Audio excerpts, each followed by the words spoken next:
हम क्लास शुरू करेंगे धमाकेदार। अभी तो मैंने ऐसे ही बात करी है। और उसको बोलना बेवकूफ को कि क्यों नहीं आती वो। I coming. हमारे स्कूल में पता है कल एक एप्लीकेशन आई थी, सुन रहे हो? एक बच्चे ने एप्लीकेशन लिखी प्रिंसिपल साहब को, प्रिंसिपल सर आप सुन रहे हो ना, छुट्टी की एप्लीकेशन। और उसने लिखा था मेरी, इंग्लिश में लिखा था उसने, माई आई हैज कम, मतलब इसको बोलते हैं आंख, मतलब आंख आना इसको बोलते हैं। तो मेरी आंख आ गई, ठीक है, तो इसलिए मैं स्कूल नहीं आ, सुन रहे हो ना, इसलिए मैं स्कूल नहीं आना चाह रहा, क्योंकि अगर मैं स्कूल आया तो आपकी भी आई आ जाएगी, और जब आपकी आई आ जाएगी तो आप स्कूल नहीं आओगे। अगर आपकी आई आ गई फिर भी आप स्कूल आओगे तो बाकी टीचर्स की आई आ जाएगी, और जब बाकी टीचर्स की आई आ जाएगी तो वो स्कूल में नहीं आएंगे। जब स्कूल में टीचर से नहीं आएंगे तो मैं क्या करूंगा, इसलिए मैं नहीं आ रहा। तो उसके साथ ऐसा हुआ। ओके बच्चों, देखो मैं, आप जो पीछे बैठे हो ना, मैं आपको बता दूं थोड़ा सा। आप मुझे जानते हो? नहीं जानते? थोड़ा थोड़ा जानते हो। मैं मेरा परिचय दे दूं पहले तो आपको। मैंने कंपटीशन में 13 जॉब हासिल किए, 13 नौकरी मिली है मेरे को। मैंने 13 नौकरी 13 एग्जाम पास करके हासिल किए। सेकंड थिंग, पहला मेरा जॉब था 3rd ग्रेड टीचर का।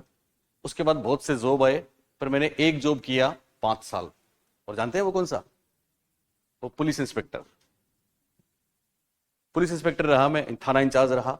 उसके बाद वापस मैं छोड़ के उसको आ गया, हालांकि वो हाई कोर्ट में चल रहा है मेरा। तो फिर मैं टीचर हूं, अभी गवर्नमेंट में टीचर हूं, और साइकोलॉजी पढ़ाता हूं, और राजस्थान का पहला लेखक हूं जिसने मनोविज्ञान की हिंदी ग्रंथ अकादमी की किताब लिखी। हिंदी ग्रंथ अकादमी आप जानते हो, आपका कोई भी प्रूफ लगाते हो ना, प्रूफ परीक्षा में हिंदी ग्रंथ अकादमी से होता है। मेरी हिंदी ग्रंथ अकादमी आरपीएससी चेयरमैन के पास भी है, यूपीएससी चेयरमैन के पास भी है। अभी 6 महीने पहले प्रकाशित हुई है वो, तो वो कितनी इंपॉर्टेंट हो सकती है आप समझ सकते हैं। यानी एनसीईआरटी की 2 मनोविज्ञान की किताबें, बोर्ड की 2 मनोविज्ञान की किताबें, और हिंदी ग्रंथ अकादमी की बुक में से ही पेपर बनता है, उससे बाहर नहीं जाता। और 50,000 से ज्यादा मेरे बच्चे 1st grade 2nd grade 3rd grade में हैं।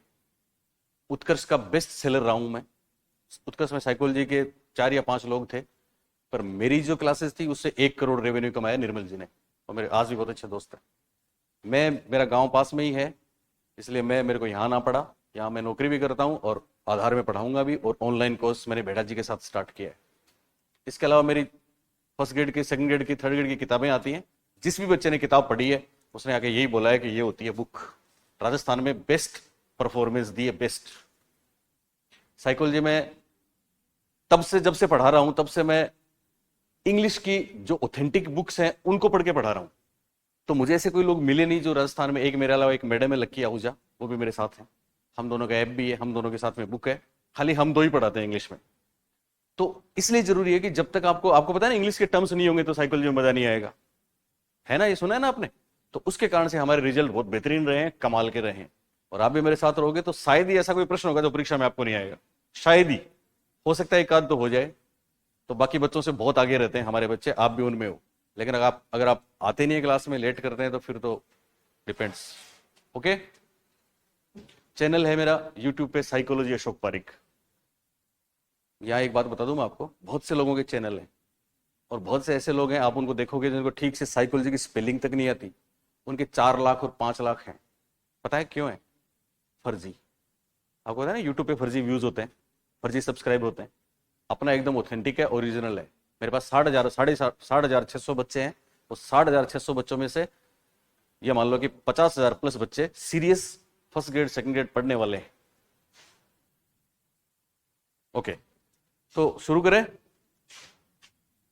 धर्मेंद्र जी हो गया क्या अपना? स्टार्ट है ना? तो मेरे को वो कमेंट लेके आओ। बच्चे हैं ना 2-4? फिर गए नहीं होगा उनके पास, लाओ आप, आते ही ले आना। ओके बच्चों, तो आज शुरू करते हैं। अब तक हमने इंट्रोडक्शन टू साइकोलॉजी पढ़ा, introduction to social education psychology पढ़ा। सुन रहे हो ना मेरी बात? अब ध्यान से सुनना भी है, क्योंकि आज आप जो देखोगे ना 1st ग्रेड में, आपको हो सकता है 3% मिले इसमें से आज की क्लास में से, और गारंटी है गारंटी इसलिए बोल रहा हूं कि अब तक जो परीक्षा में प्रश्न आए वही सारे मैं लेके आया हूं। तो पहला टॉपिक अपना हुआ है एक, जिसमें मनोविज्ञान के इतिहास की बात करी हमने, शिक्षा मनोविज्ञान की बात करी, कुछ स्टेटमेंट, डेफिनेशन, परिभाषा की बात करी। शुरू करते हैं आज के टेस्ट सीरीज। और बच्चों, ऐप वालों बच्चों, ये ऐप पे अपनी पहली टेस्ट सीरीज है। हर टॉपिक में मैं यही करूंगा, सेम ऐसे ही आपको टेस्ट सीरीज मिलेगी। जो आपने पढ़ा है उस पर प्रश्न मिलेंगे, और प्रश्न कौन से, वो जो परीक्षाओं में आए हैं। ओके, तो ये टीम आधार क्लासेस है जिसको हमने ज्वाइन किया है। ये आपने ऐप डाउनलोड कर लिया अगर, तो आप कोर्स लेना चाहें तो अभी हमारा ऑफर खत्म हो गया है, अब ऑफर आपको नहीं मिलेगा। रेट्स उसमें दी हुई हैं, आप ले सकते हो। मेरे सामने ऑफलाइन के बच्चे बैठे हैं, बहुत प्यारे प्यारे, छोटे छोटे, कुछ छोटे हैं कुछ बड़े हैं, अनुभवी भी हैं। चलिए नेक्स्ट। किसी ने अगर ऐप खोला है तो आप वहां से कमेंट भी कर सकते हो मेरे को, है ना। ये पहली टेस्ट, वैसे क्लास ऐप में 7वीं क्लास है ये, इससे पहले 6 क्लास हम दे चुके हैं, और ये पहली टेस्ट सीरीज है। ओके, पहला प्रश्न है, असंगत छांटिए। अच्छा, मैं एक चीज आपको बता दूं, हमारी क्लासेस लगभग बाइलिंगुअल होती है। कॉन्सेप्ट जो भी है उसको हम इंग्लिश में भी देखते हैं, क्योंकि इंग्लिश के शब्द महत्वपूर्ण होते हैं, लेकिन यहां हमने केवल हिंदी में लिया है, तो आपको दिक्कत आएगी नहीं। असंगत छांटिए, 4 ऑप्शंस हैं। इसका मतलब क्या हुआ? असंगत छांटिए का मतलब 4 में से 3 ऑप्शन में तो दोनों चीजें एक दूसरे से कनेक्टेड हैं, और एक ऑप्शन ऐसा है कि जिसमें गलत है, और हमारा उत्तर वही ऑप्शन होगा जो कि गलत है। बताइए। पहला ऑप्शन है कोहलर अधिगम, दूसरा कोफका स्मृति, तीसरा मेस्लो पूर्ण प्रकाशशील व्यक्ति, चौथा जुंग सामूहिक अचेतन। कमेंट। चलिए, ऐप है ऑन कर रखा है, उससे भी एक आध कमेंट कर सकते हो आप। चलिए, तो देखो यहां ध्यान दें, सुन रहे हो ना मेरी बात। इसमें हमने यहां पे देखो कोफका कोहलर 2 नाम आ गए, ये दोनों, इनके साथ एक तीसरा नाम भी आता है, गेस्टाल्टवादी हैं। कौन है वो तीसरे?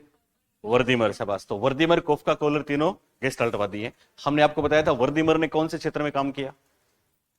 वर्दीमर ने 5 फेनोमेना की घटना बताई थी, प्रत्यक्षीकरण। वर्दीमर ने किसमें किया? प्रत्यक्षीकरण। कोहलर ने चिंपैंजी में प्रयोग किए थे, कौन से क्षेत्र में काम किए? अधिगम के क्षेत्र में। और कोफका ने स्मृति के। यहां पे कोहलर अधिगम लिखा है, इसका मतलब ये राइट है। कोफका स्मृति लिखा है, इसका मतलब ये राइट है। ठीक है, अब बचे 2। पूर्ण प्रकाशशील व्यक्ति, याद है? फुली फंक्शनिंग पर्सन हमने बोला था। फुली फंक्शनिंग पर्सन का मतलब क्या होता है? कि व्यक्ति अंदर से मोटिवेट होता है और अपने लक्ष्य की तरफ ही कदम बढ़ाता है, गोल डायरेक्टेड बिहेव करता है। ये मानवतावादियों की बात है। हालांकि मेस्लो मानवतावादी हैं, लेकिन परीक्षा में बहुत डीपली पढ़ना पड़ता है बच्चों। ये वाली बात मेस्लो ने नहीं बताई। मेस्लो ने आवश्यकता पदानुक्रमिक सिद्धांत में आत्मसिद्धि की बात बताई थी। ये बात बताई थी दूसरे मानवतावादी। कौन थे वो? मेस्लो के अलावा दूसरे मानवतावादी कार्ल रोजर्स। कौन थे? Carl Rogers. तो पूर्ण प्रकाशशील व्यक्ति या fully functioned person Carl Rogers की देन है। किसकी देन है? कार्ल रोजर्स की। इसका मतलब ये बात गलत है। चौथा ऑप्शन देखिए, जुंग सामूहिक अचेतन, ये बात सही है। तो सही जवाब इसमें कौन सा आ जाएगा? Option number C is right answer. Jung के बारे में जानते हैं आप? सामूहिक अचेतन, जिसको इंग्लिश में बोला था कलेक्टिव अनकॉन्शियस। जुंग कौन है? बताओ, जुंग कौन है? बता चुका हूं आपको। जुंग नव फ्राइडवादी हैं। कौन है?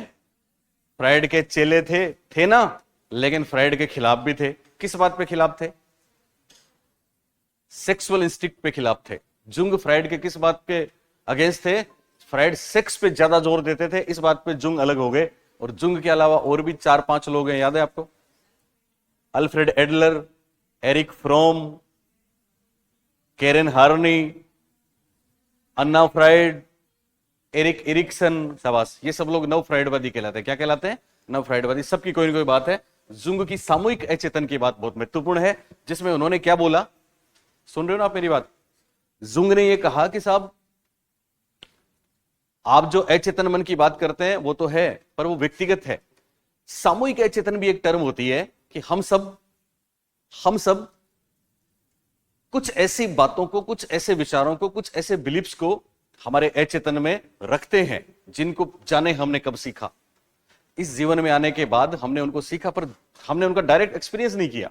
जैसे अचेतन में क्या होता है?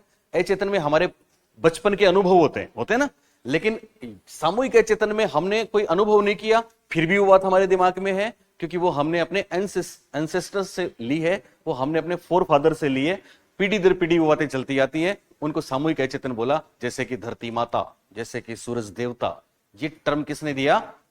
जुंग ने दिया। हालांकि जुंग ने इसके अलावा आर्किटाइप की भी बात करी है, वो मैं आपको बता चुका हूं। तो पहले प्रश्न का right answer option number C, क्योंकि पूर्ण प्रकाशशील व्यक्ति मैस्लो ने नहीं दिया, बल्कि किसने दिया? कार्ल रोजर्स ने। याद रहेगा। दूसरा सवाल, मानवतावादी मनोविज्ञान किसकी प्रतिक्रिया है? मानवतावादी मनोविज्ञान को इंग्लिश में ह्यूमनिस्टिक साइकोलॉजी बोलते हैं। क्या बोलते हैं? ह्यूमनिस्टिक साइकोलॉजी बोलते हैं। और चार ऑप्शन है, मतलब ये किसके खिलाफ आया, किसके कारण इसका उदय हुआ। जैसे हमने देखा था गेस्टाल्टवाद संरचनावाद के विरोध में आया, आया ना? क्यों आया संरचनावाद के विरोध में गेस्टाल्टवाद? बताओ कोई भी आप में से। यस,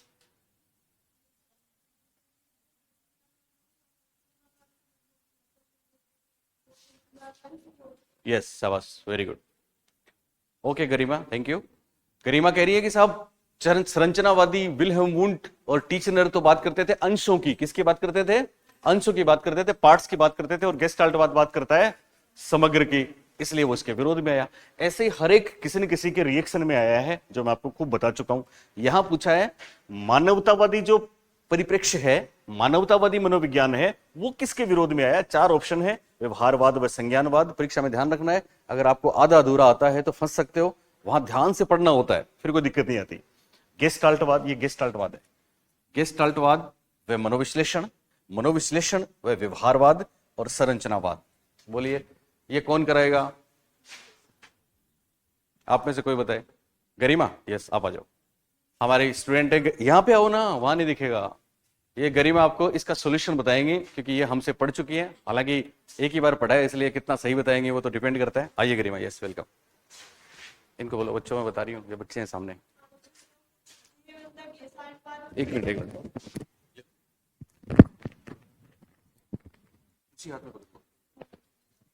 ये मनोविश्लेषणवाद और इसके व्यवहारवाद के विरोध में आया, क्योंकि मनोविश्लेषणवादियों ने अचेतन मन और वातावरण को इम्पोर्टेंस दिया, जबकि ये मानवतावादियों ने इसको इम्पोर्टेंस नहीं दिया। इन्होंने अपने मानवीय संबंधों को इम्पोर्टेंस दिया। जैसे मानव के अंदर की कुछ इच्छाएं होती हैं, उनको उजागर किया। जैसे इसने मतलब आत्म सिद्धि, लक्ष्य निर्धारित व्यवहार और स्वतंत्र इच्छाएं इसमें शामिल हैं। और मानवतावादी मनोवैज्ञानिक कार्ल रोजर्स और मेस्लो थे। Thank you, thank you, thank you. पर इसमें राइट तो लगाओ, कौन सा है? C. Okay, thank you, C right answer है। तो गरिमा ने बताया, क्या बताया आपको, कि मानवतावादी मनोविज्ञान दो स्कूल्स के रिएक्शन में आया है। सुन रहे हो ना मेरी बात? एक तो मनोविश्लेषण और दूसरा व्यवहारवाद। हम सब जानते हैं मनोविश्लेषण, सुन रहे हो ना? अच्छा था आपका। मनोविश्लेषण की मान्यता थी कि हम सब का व्यवहार हमारे अचेतन और अनकॉन्शियस माइंड से नियंत्रित होता है। किससे नियंत्रित होता है? अचेतन मन से होता है। और व्यवहारवादी कहते थे कि हमारा व्यवहार वातावरण से नियंत्रित होता है। किससे नियंत्रित होता है? वातावरण से नियंत्रित या प्रेरित, एक ही बात है। मानवतावादी क्या कहते हैं कि हमारा व्यवहार न तो अचेतन कंट्रोल करता है और न ही हमारा व्यवहार वातावरण के कारण से आता है, इसलिए इन दोनों का विरोध करता है। बल्कि तो किससे आता है? तो मानवतावादी ये बात करते हैं कि साहब इंसान के अंदर कुछ विशेषताएं होती हैं, उसकी कुछ कैरेक्टरिस्टिक्स होती हैं, उसके कुछ गुण होते हैं जिनके लिए वो जिंदगी में काम करता है। और इसके लिए उन्होंने एक तो बोला फ्री विल टू सक्सेस, यानी हर इंसान में सफलता पाने की चाहत होती है। बोलिए होती कि नहीं होती आप में? क्या इस बात का कोई फर्क पड़ेगा कि आपके सामने मंजिल है फर्स्ट ग्रेड, आप फर्स्ट ग्रेड के लिए तैयारी कर रहे हैं और बहुत गर्मी लग रही है, अच्छे टीचर पढ़ा रहे हैं, तो क्या आप उस गर्मी में पढ़ सकते हो? बिल्कुल पढ़ सकते हैं, क्योंकि हमको इन चीजों का कोई ज्यादा फर्क नहीं पड़ेगा कि गर्मी है कि लाइट है, कि हम घर में हमारे एसी नहीं है कि नहीं है, तो नहीं है, हम तो वो मंजिल पाएंगे। इसलिए अंदर से आती है कि नहीं आती आवाज? आती है ना? इसको बोला फ्री विल। क्या बोला इसको? Free will. दूसरी वो कहते हैं कि हर इंसान अल्टीमेटली गोल डायरेक्टेड बिहेवियर करता है, हर इंसान अल्टीमेटली लक्ष्य निर्देशित व्यवहार करता है। कैसा व्यवहार करता है? कौन सा है लक्ष्य निर्देशित व्यवहार? मतलब आपका हर कदम आपके मंजिल की तरफ। आप सुबह उठें, रात को सोएं, दिन में आप जो भी करते हैं, हर काम आपकी पढ़ाई से संबंधित हो, उसको बोलते हैं लक्ष्य निर्देशित व्यवहार। लेकिन दुनिया में, संसार में भटकाने वाले बहुत चीजें होती हैं ना, डिस्ट्रक्शन वाली बहुत चीजें। तो वो कहते हैं ना, मेन का बहुत मतलब विश्वामित्र की तपस्या भंग करने के लिए बहुत सी मेनका आती हैं। तो जो मेनकाओं की तरफ आकर्षित हो गया, उसका लक्ष्य निर्देशित व्यवहार नहीं हुआ और वो लक्ष्य से दूर होता गया। मेनका क्या है? मेनका कौन है? मेनका आपकी नींद है, मेनका थकान है, मेनका गर्मी है, मेनका बेरोजगारी है, मेनका गरीबी है, मेनका घर वालों की आप पे प्रेशर है, घर वालों की अपेक्षाएं हैं, मेनका दोस्त है, समाज है। ये सब आपके रास्ते में रुकावटें हैं। तो जो लक्ष्य निर्देशित व्यवहार करता है वो इन रुकावटों को अनदेखा करता है या इन पे ओवरकम करता है और अपनी मंजिल की तरफ चलता है। उसको मंजिल मिलती है। इस बात का कोई फर्क नहीं पड़ता कि आपका बैकग्राउंड कैसा है, 10वीं में आपने मेरिट ली या 10वीं में 40% थे। मैंने आपको एक बेहतरीन कहानी बताई थी, याद है ना आपको? जिन्होंने कमाल किया था, 2 बार राजस्थान टॉप किया था, तो आलम अली साहब। यस, तो वो सब इसलिए है कि अंदर से आवाज आती है। अल्टीमेटली मानवतावादियों ने एक बात और बताई कि इंसान जब दुनिया में आता है तो वो अपने आप को पहचानने की कोशिश करता है। उसको उन्होंने नाम दिया सेल्फ एक्चुअलाइजेशन। क्या नाम दिया? सेल्फ एक्चुअलाइजेशन या आत्मसिद्धि। तो ये बातें हैं मानवतावादियों की, और मानवतावाद इन दोनों के विरोध में आया है। ये सारे प्रश्न आपको पता है कहां से लिए? मैंने पुराने परीक्षा के पेपर्स में से लिए हैं। इसका मतलब बहुत महत्वपूर्ण है और चीजें रिपीट भी होती है ना। पर मुझे नहीं लगता कि राजस्थान में जब से मैं पढ़ा रहा हूं किसी ने भी आज तक ये आंसर दिए हों आपको, क्योंकि वो उनको छोड़ते हैं कि ये 5 या 6% जाने कहां से आ गए। लेकिन हमारा हर बच्चा उनको करता है, क्योंकि सारे सवाल हमारी क्लास में से आते हैं। और ये आज से नहीं हो रहा, ये तब से हो रहा है जब से राजस्थान में कंपटीशन हुआ था। और आप भी जानोगे इस चीज को जब मेरे साथ रहोगे तो। नेक्स्ट, अगला प्रश्न है, बिहेवियर न्यूरोसाइंस किसे कहा जाता है? 4 ऑप्शन है, सुन रहे हो ना? बिहेवियर न्यूरोसाइंस किसे कहा जाता है? 4 ऑप्शंस हैं। पहला है प्रकार्यवाद, जिसको इंग्लिश में बोलते हैं फंक्शनलिज्म। दूसरा है गेस्टाल्टवाद, गेस्टाल्ट साइकोलॉजी। मेरी आवाज समझ में आ रही है आपको सबको? तीसरा है जैव मनोविज्ञान, जिसको बोलते हैं बायोसाइकोलॉजी। इसको क्या बोलते हैं? बायोसाइकोलॉजी। और चौथा है व्यवहारवाद, जिसको बोलते हैं बिहेवियरिज्म। तो बच्चों, इसका सही जवाब ए, बी, सी या डी? सी राइट आंसर। शाबाश।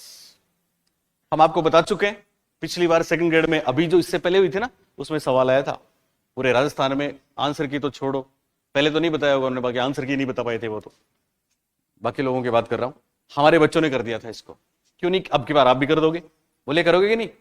क्या है जैव मनोविज्ञान? उसमें क्या सवाल पूछा था? उसमें पूछा था कि इनमें से कौन सी लेटेस्ट है, लेटेस्ट कॉन्सेप्ट कौन सा है, मनोविज्ञान की नवीनतम शाखा कौन सी है? तो इसका जवाब है बायोसाइकोलॉजी। बायोसाइकोलॉजी आखिर क्या होती है? तो सुने, हमने देखा प्रकार्यवाद में इस बात पे अध्ययन होता है कि हमारा मेंटल प्रोसेस हमारे उस व्यवहार को कैसे प्रभावित करता है जिससे हम वातावरण के साथ अनुकूलन करते हैं, अडेप्टेशन करते हैं। व्यवहारवाद कहता है कि साहब, व्यवहारवाद की 2 देन आपको पता है ना, वस्तुनिष्ठ विधियां और दूसरा वातावरण। गेस्टाल्टवाद समग्र की बात करता है। बायोसाइकोलॉजी क्या होती है? सुने, बायोसाइकोलॉजी में ब्रेन एंड बिहेवियर का अध्ययन होता है। बायोसाइकोलॉजी इस बात पे स्टडी करती है, आप सुन रहे हो ना मेरी बात, कि हमारे व्यवहार पर हमारे बायोलॉजिकल एस्पेक्ट्स क्या प्रभाव डालते हैं, हमारी जैविक प्रक्रियाएं क्या प्रभाव डालती हैं। और जैविक प्रक्रियाएं क्या होती हैं? जैविक प्रक्रिया में हमारा ब्रेन है, अपना सेंट्रल स्पाइन कोड है, सेंट्रल नर्व सिस्टम है। इसके अलावा 2 शब्द मैंने आपको बताया था, याद है? सिंपैथेटिक और पैरासिंपैथेटिक, फ्लाइट और फाइट वाली। इसके अलावा न्यूरोट्रांसमीटर एक शब्द आता है, कौन सा? न्यूरोट्रांसमीटर। न्यूरोट्रांसमीटर बहुत महत्वपूर्ण रोल निभाता है। न्यूरोट्रांसमीटर वो केमिकल हैं जो हमारे दिमाग में रिलीज होते हैं, जिनमें आपने कुछ के बारे में जरूर सुना है। ऑक्सीटोसिन, सेरोटोनिन खुशियां बिखेरता है, डोपामाइन सुना है? डोपामाइन सबने? डोपामाइन ज्यादा रिलीज हो गया तो फिर स्किज़ोफ्रेनिया हो जाएगा, लेकिन डोपामाइन रिलीज होता है तो हमको बहुत अच्छा लगता है, मजा आता है, खुशियां आती हैं, और ये लर्निंग में बहुत इंपॉर्टेंट है। तो ये तमाम चीजें पहले नहीं थी, क्योंकि पहले ईईजी नहीं था, पहले ऐसे यंत्र नहीं थे, टेक्नोलॉजी नहीं थी कि साहब मस्तिष्क में क्या चल रहा है उसको मापें, पहले था नहीं। अभी सारा कुछ हो गया जब से सिटी स्कैन और ये आया ना। तो हमारे मस्तिष्क में जो चल रहा है केमिकल का, न्यूरोट्रांसमीटर्स का रिएक्शन, आपस में उनके अंदर आदान प्रदान चलता है, वो हमारे व्यवहार को प्रभावित करता है। किसको प्रभावित करता है? व्यवहार को प्रभावित करता है। इसका अध्ययन जिसमें किया जाता है उसको बोलते हैं जैव मनोविज्ञान। उसको क्या बोलते हैं? जैव मनोविज्ञान। और ये बहुत बड़ी बात है ना? बहुत बड़ी बात। ड्रग्स, आपको पता है कभी आपने कोई ऐसा नशा किया तो आप हवा में उड़ते हो, मजा आ गया? या पुराने जमाने में वैसा होता था, आपको याद है कि साहब पहले ऑपरेशन करते थे तो एनेस्थीसिया नहीं थी, है ना, तो ऐसे ही बेहोश करते थे। लेकिन अभी एक छोटा, आपके यहां पे एक छोटा सा इंजेक्शन लगाएंगे, ये नर्व दर्द नहीं करेगी, नहीं करती ना? या फिर पूरा का पूरा एनेस्थेसिया देते हैं तो हमको पता नहीं लगता कितना बड़ा ऑपरेशन है, दर्द नहीं होता। दर्द क्यों नहीं होता? ये प्रभाव है हमारे ब्रेन का, और ब्रेन की बहुत कमाल की चीजें हैं। मैं ब्रेन की कुछ कमाल की चीजों पे काम कर रहा हूं जो मतलब आपकी जिंदगी को बदल देंगी। नौकरी छोटी चीज है, पर वो मैं दूंगा। अभी मेरा ये कोर्स पूरा हो जाए उसके बाद मेरे चैनल पे, तो आप मेरे चैनल पे आया करें। उसमें फिर कोई गम नहीं रहता, कोई टेंशन नहीं रहती, खुशियां ही खुशियां हैं। सबको खुश कर देंगे आप। कोई स्ट्रेस नहीं, कोई डिप्रेशन नहीं, कोई एंग्जाइटी नहीं, और कोई मेंटल डिसऑर्डर नहीं। जो एक साइकेट्रिक काम करता है वो काम हम अपने चैनल पे हमारे बच्चों के साथ करते हैं, और आप भी उनमें शामिल होंगे। वो जल्दी हम शुरू करेंगे। तो ये तमाम बातें जो हैं, ये वाली मनोविज्ञान की शाखा कहलाती है जैव मनोविज्ञान। बोलिए क्या कहलाती है? इंग्लिश में क्या बोलते हैं इसको? बायोसाइकोलॉजी। इसको बायोसाइकोलॉजी भी बोलते हैं, इसको फिजियोलॉजिकल साइकोलॉजी भी बोलते हैं, और इसको साइकोबायोलॉजी भी बोलते हैं। तो ऐसा कोई नाम आए परीक्षा में, ध्यान रखना। इसी का नाम है बिहेवियर न्यूरोसाइंस। क्या नाम है इसका? Behaviour neuroscience. बिहेवियर तो व्यवहार है, न्यूरो का मतलब हमारा नर्व सिस्टम भी हमारे व्यवहार पे कैसे प्रभाव डालता है। ये बात समझ में आई आपको? ओके, तो ये लेटेस्ट है, नई चीज है, इसलिए परीक्षा में बहुत पूछी गई है। अगला प्रश्न, यह कौन सा चेतना का तत्व नहीं है? 4 ऑप्शन है: प्रतिमा इमेज, संवेदना सेंसेशन, प्रत्यक्षीकरण परसेप्शन, और भाव फीलिंग। तो चेतना का विज्ञान मनोविज्ञान को किसने बताया था? यस, 3 महत्वपूर्ण नाम है। एक है विल्हेम वुंट, दूसरा टीचनर, और तीसरा विलियम जेम्स। तीसरा विलियम जेम्स। इनमें कौन सा आंसर होगा आपको बताना है। यस, सुनील आओ बेटा, सुनील आएंगे, सुनील बताएंगे आपको। सुनील हमारे बहुत जहीन बच्चे हैं। तैयारी के साथ ले लो, लगा लो। इसको यहीं यूज लेंगे, थोड़ा पास करना माइक इसको। जैसा कि आपको सभी को पता है कि संरचनावाद मनोविज्ञान का एक संप्रदाय है, ठीक है, और वो भी पहला है, ठीक है। और इसके प्रतिपादक कौन है? विलियम वुंट इसके संरचनावाद के प्रतिपादक है, ठीक है। और वो संरचनावादी चेतना की संरचना पर बल देते हैं। किस पे बल देते हैं? संरचना पर बल देते हैं। और संरचनावादी चेतना के उन्होंने कितने तत्व बताए? इस चेतना के 3 तत्व बताए थे। वो 3 तत्व कौन से हैं इसमें? प्रतिमा, संवेदना और भाव। जबकि अपना क्वेश्चन क्या पुटअप कर रहा है, थोड़ा सा इसको गौर से देखो आप। अपना क्वेश्चन ये पुटअप कर रहा है कि चेतना का तत्व नहीं है। यहां पे ये नहीं पूछ रहे हैं कि इसकी चेतना के तत्व कौन कौन से हैं। अगर चेतना के तत्व पूछता तो आप बता सकते थे प्रतिमा, संवेदना और भाव। ये आपके तीनों राइट आंसर होते। लेकिन इन्होंने ये नहीं पूछा है, इन्होंने कहा चेतना के तत्व कौन से नहीं है। तो चेतना का तत्व कौन सा नहीं है? अपना प्रत्यक्षीकरण। अब प्रत्यक्षीकरण क्या है? प्रत्यक्षीकरण में जो अपनी 5 ज्ञानेंद्रियां हैं वो कुछ महसूस करती हैं, वो कहां भेजती हैं उस प्रतिक्रियाओं को? ब्रेन में भेजती हैं। और ब्रेन में जाने के बाद जो वापस प्रतिक्रिया आती है उसको हम बोल सकते हैं प्रत्यक्षीकरण। तो अपना राइट आंसर कौन सा होगा यहां पे?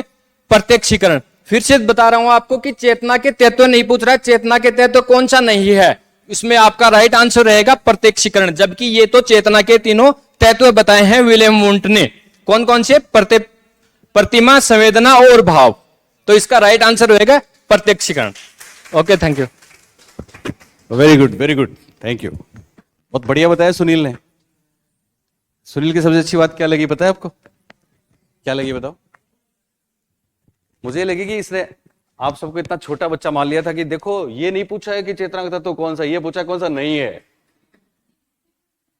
और इसलिए ये आंसर होगा क्योंकि 3 तो हैं और 1 नहीं है। तो छोटे बच्चे मान के आपको ये सवाल किया। बाकी आपको सबको पता है कि नहीं पूछा है, लेकिन परीक्षा में आप वास्तव में छोटे बच्चे होते हो।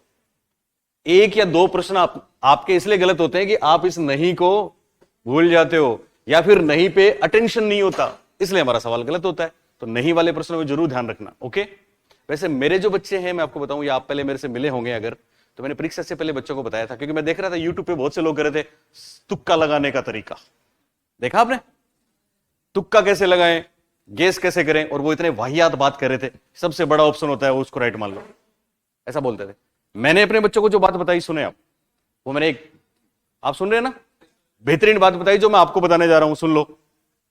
कभी भी तुक्का लगाना हो तो क्या करना है? मान लो आपको क्या पूछा ये भी पता नहीं है, तो आप देखना उसमें 4 ऑप्शन मिलेंगे आपको। 4 में से, यहां तो अलग अलग बात है, लेकिन 4 में से 3 या 4 प्रश्नों में 20 में से 5 प्रश्नों में भी कई बार आधे प्रश्नों में ऐसा होता है कि कोई 2 ऑप्शन का मतलब एक ही होता है, कोई 2 ऑप्शन का मतलब सेम होता है। जिनका सेम मतलब होता है वो आंसर कभी भी नहीं हो सकते, क्योंकि एक प्रश्न के 2 उत्तर तो होते ही नहीं है, 4 में से एक ही आंसर होगा। इसलिए जो सेम होते हैं वो आंसर कभी भी नहीं होते। इस ट्रिक से क्या बोलूं मैं आपको, कितने सिलेक्शन हुए होंगे राजस्थान में। लेकिन यह भी तब पता हो आपको लगेगा ना जब आप जानते हो कि इसका मतलब क्या है, तभी तो उसका अर्थ समझोगे। Okay, next. हीनता मनोग्रंथि का संबंध किससे है? ये मैं सारे आपको करा चुका हूं, इसलिए प्रश्न पूछ रहा हूं। ये नहीं कि पहली बार ही है, क्योंकि मैं पढ़ा चुका हूं, ये सारी बातें आपको पढ़ा चुका हूं ना, ऐप वालों सारी बातें पढ़ा चुका हूं मैं आपको। हीनता मनोग्रंथि का संबंध किससे है? 4 ऑप्शंस हैं। अल्फ्रेड एडलर, एरिक फ्रोम है, ये एरिक फ्रोम, केरेन हार्मी नहीं है, हार्नी है यार, केरेन हार्नी और कार्ल जुंग। ये 4 ऑप्शन है। खास बात पहली तो हम सब जानते हैं कि चारों के चारों नियो फ्रेडियन है, चारों के चारों नव फ्राइडवादी है, पस फ्राइडवादी है ना, पस। और चारों की कोई ना कोई खास बात है, चारों पस फ्राइडवादी है, चारों की कोई ना कोई खास बात है। हीनता मनोग्रंथि को इंग्लिश में क्या कहते हैं? Inferiority complex. क्या बोलते हैं? Inferiority complex. और इंफीरियरिटी कॉम्प्लेक्स किसने दिया था? याद करो, याद है आपको? केरेन हार्नी ने मूल दुश्चिंता बताई थी। क्या बताई थी? मूल दुश्चिंता, बेसिक एंजाइटी। हम जब बचपन में छोटे थे तो बहुत डरते थे कोई हमें छोड़ के ना चला जाए। That was basic anxiety. हालांकि केरेन हार्नी की और भी दूसरी बातें हैं। एक केरेन हार्नी महिला है। केरेन हार्नी कौन है? और ये कहती है कि साहब, आप सुन रहे हो ना, कि महिलाओं पे नेचर के बजाय नर्चर का ज्यादा इंपैक्ट होता है। कितनी बड़ी बात बोली, आ चुकी है परीक्षा में। नेचर नर्चर समझते हो? ये टॉपिक में पढ़ाऊंगा आपको बाद में। नेचर का मतलब प्रकृति, नर्चर का मतलब पोषण। प्रकृति पोषण में प्रकृति क्या है बोलिए? आनुवांशिकता की वातावरण? नो, प्रकृति आनुवांशिकता है और पोषण वातावरण है। तो केरेन हार्नी कहती है कि महिलाएं वातावरण से ज्यादा प्रभावित होती हैं। लड़कियां लड़कों के बजाय उस जिस वातावरण माहौल में रहती है ना, उससे वो ज्यादा प्रभावित होती हैं, क्योंकि वो थोड़ी ज्यादा इमोशनल होती हैं। ऐसा ये बोलती है, क्योंकि ये खुद एक महिला है। ओके, कार्ल जुंग की बात हम कर चुके हैं, सामूहिक अचेतन वाले कार्ल जुंग। एरिक फ्रोम ने और अल्फ्रेड एडलर में एक फर्क है। अल्फ्रेड एडलर वैयक्तिक मनोविज्ञान की बात करते हैं। किसकी बात करते हैं? इंडिविजुअल साइकोलॉजी की। और एरिक फ्रोम सोशल साइकोलॉजी की बात करते हैं कि व्यक्ति समाज में रहकर इंटरेक्शन करेगा तो ज्यादा बेहतर होगा। लेकिन हीनता मनोग्रंथि की बात भी एडलर ही करते हैं। कौन करते हैं? एडलर ही। ये कहते हैं कि हम सब कभी ना कभी जिंदगी में, जब हम छोटे थे तब से लेके अब तक, आप अपनी जिंदगी में go back to your pavilion और देखो कि कभी ना कभी हमें इस बात का एहसास हुआ था कि यार हम औरों से पिछड़ रहे हैं। अभी भी हो रहा होगा। कभी हमको लगा यार ये आगे जा रहा है या ऐसा कुछ है, या कभी हमने कुछ किया तो हमको गिल्टी फील हुआ होगा।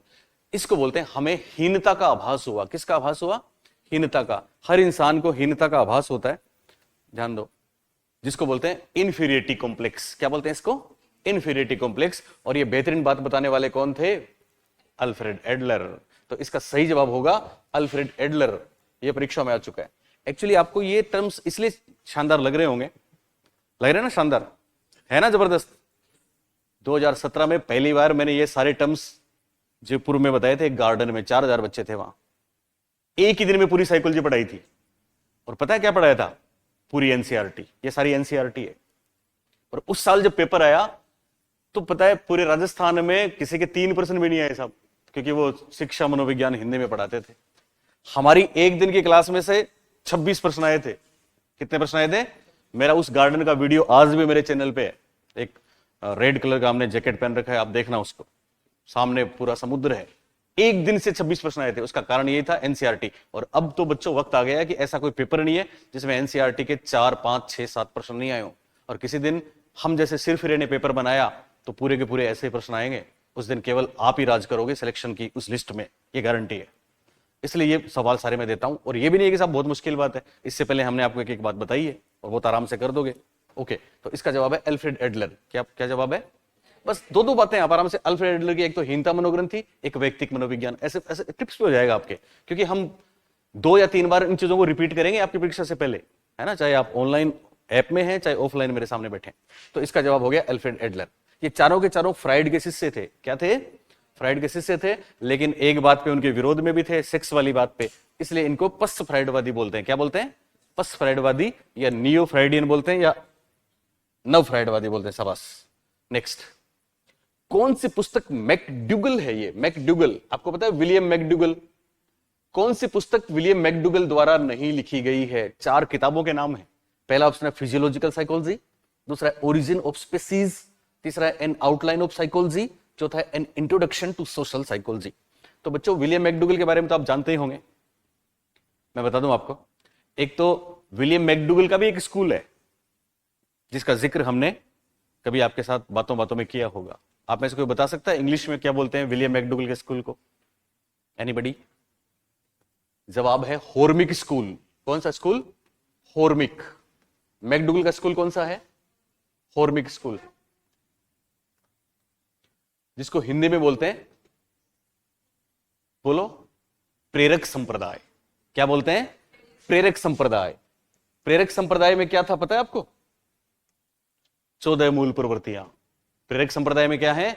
14 मूल। परीक्षा में आपने सबने पढ़ लिया, किसी सर ने, मैम ने आपको पढ़ा दिया कि साहब मैकडुगल ने 14 मूल प्रवृत्तियां बताई, 14 मूल प्रवृत्तियां बताई। हालांकि मैकडुगल की ये मोटिवेशन के टॉपिक में आएंगे तो मैं कराऊंगा, आपको भी कराया नहीं है, पर आपको ये नहीं बताया कि साहब प्रेरक संप्रदाय कहते हैं इसको, और परीक्षा में आ गया प्रेरक संप्रदाय का संबंध किससे है, तो आप मैकडुगल नहीं कर पाए। बात समझ में आ रही है? इसको बोलते हैं साइकोलॉजी का वो वाला नॉलेज जो परीक्षा में टॉप करवाता है, और ये हम वही देते हैं। तो एक तो इन्होंने 14 मूल प्रवृत्तियां बताई, प्रेरक संप्रदाय। एक मैकडुगल की खास बात है कि 20वीं शताब्दी में इन्होंने चेतना शब्द की आलोचना करी थी, और एक और खास बात है, व्यवहार जो शब्द है वो भी पहली बार मैकडुगल ने दिया था। व्यवहारवाद के जनक कौन है? वाटसन। शाबाश, वाटसन है, लेकिन व्यवहार शब्द पहली बार देने वाले कौन है? मैकडुगल। 4 में से 3 किताबें इनकी हैं, एक नहीं है। अब आपको बताना है वो कौन सी 3 किताबें हैं। कौन बताएगा? कोई बताएगा या मैं बता दूं? ओके, तुम थी, आप थी अगले वाले में, पीछे वाली आप भी अगले वाले में हो। सेक्रेसी आउट नहीं, सेक्रेसी कोई नहीं है। एक्चुअली ऐसा कुछ नहीं है, वो ये कह रहे सर ये मेरे को अच्छा लगता है, ये सवाल मैं बताऊंगी, मेरे सामने बच्चे बैठे हैं ना, वो ऐसा कहते हैं, ये नहीं बताऊंगा, आगे कोई आएगा वो बताएंगे, ये है इसका मतलब। ओके, तो सुन ले, मैकडुगल ने कौन कौन सी बुक्स लिखी? तो 3 किताबें मैकडुगल की बहुत फेमस है। कितनी? 3। पहली है फिजियोलॉजिकल साइकोलॉजी। कौन सी? जो कि आई थी 1905 में। कब आई थी? दूसरी महत्वपूर्ण की बुक है an introduction to social psychology. ध्यान देना, मैकडुगल की बुक्स के बारे में प्रश्न बहुत आते हैं। An introduction to social psychology आई थी 1908 में। कब आई थी? और एक इनकी बाद में बुक आई थी एन आउटलाइन ऑफ साइकोलॉजी, ये आई थी 1949 में। सुन रहे हो ना? खास बात क्या है वो सुने। पहली जो बुक आई थी फिजियोलॉजिकल साइकोलॉजी मैकडुगल साहब की, इसमें मैकडुगल ने ये बोला था कि मनोविज्ञान, कंडक्ट एक शब्द आता है इंग्लिश में, द साइंस ऑफ कंडक्ट। इन्होंने बोला था मनोविज्ञान आचरण का विज्ञान है। किसका विज्ञान है? तो इस बुक में इन्होंने आचरण शब्द काम में लिया था। कौन सा लिया था? आचरण। और फिर हमने आपको बोला ना, व्यवहारवाद 1913 में वाटसन ने एक तरीके से उस रिव्यू में जब उनका वो आया था पूरा आर्टिकल, तो उसके प्रतिपादक वाटसन थे। व्यवहारवाद 1913 में आया। कब आया? 1913 में। लेकिन इन्होंने उससे पहले, क्योंकि पहली बार व्यवहार शब्द इन्होंने दिया, इसलिए इस वाली बुक में, 8 वाली बुक में उन्होंने शब्द दे दिया व्यवहार। क्या दे दिया? और बोल दिया कि मनोविज्ञान व्यवहार का विज्ञान है। किसका विज्ञान है? लेकिन बाद में इनकी हम परिभाषाएं जो पढ़ते हैं, जो परीक्षाओं में आती है, तो उसमें दोनों शब्द शामिल हैं।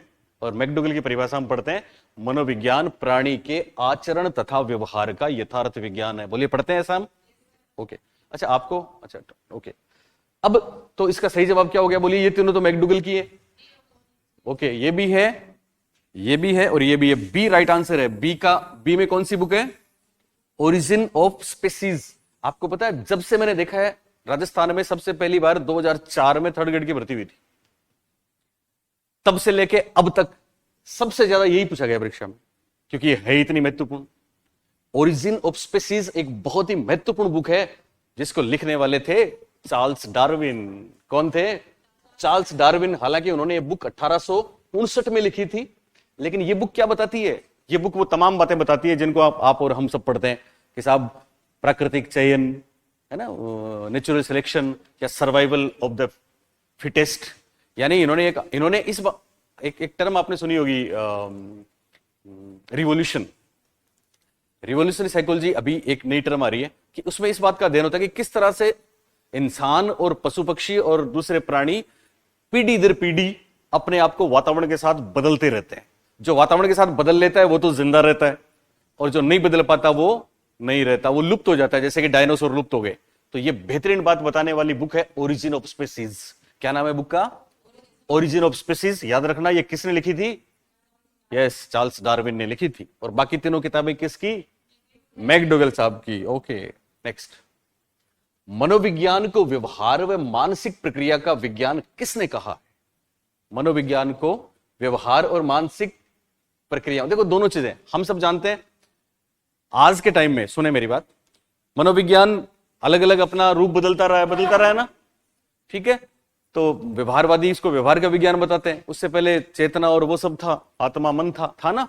लेकिन वास्तव में मनोविज्ञान में केवल व्यवहार ही नहीं, बल्कि अंदर क्या चल रहा है, बाहर वाला व्यवहार जिसको बोलते हैं ओवर्ट बिहेवियर, उसके साथ साथ कवर्ट बिहेवियर, हमारे अंदर क्या चल रहा है। आपको किसी ने तकलीफ दे दी, बहुत तड़पाया किसी भी तरह से, अब आपने कोई मूवमेंट करके कोई रिएक्शन किया, ऐसे किया, आपने आपको हर्ट किया या कुछ भी किया, तो वो तो हो गया आपका व्यवहार जो दुनिया देखती है, उसको तो बोलते हैं व्यवहारवाद में शामिल करते हैं व्यवहारवादी।